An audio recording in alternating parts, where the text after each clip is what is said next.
The Planning Board had a full house on Monday night with multiple public hearings. After many questions from the community and meetings allowing for community input, the Planning Board voted to approve both the MBTA zoning requirements, Section 3A, and the MBTA multifamily overlay district map. Chair Dan Hashi addressed a question from an attendee.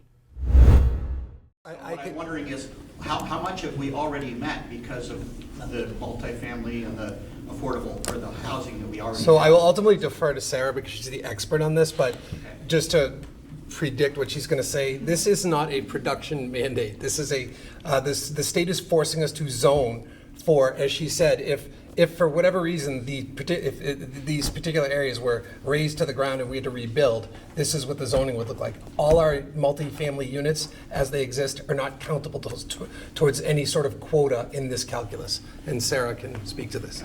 Yeah, that 2,000 number is a hypothetical build-out number that tests kind of the rules that we create.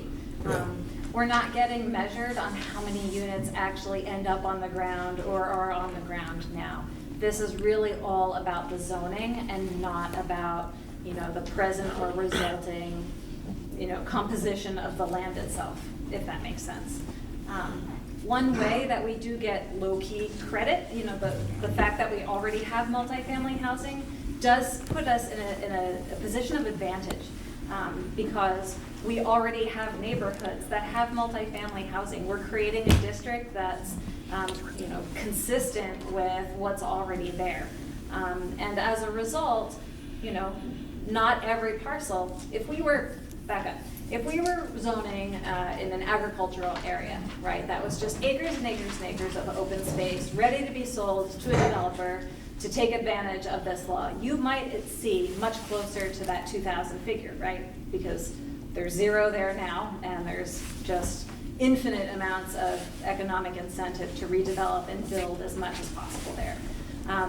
What we're doing is using land that's already being used for a mix of other uses, one of which is multifamily housing. And so the incentive to kind of build out to the parameters of this bylaw just isn't there.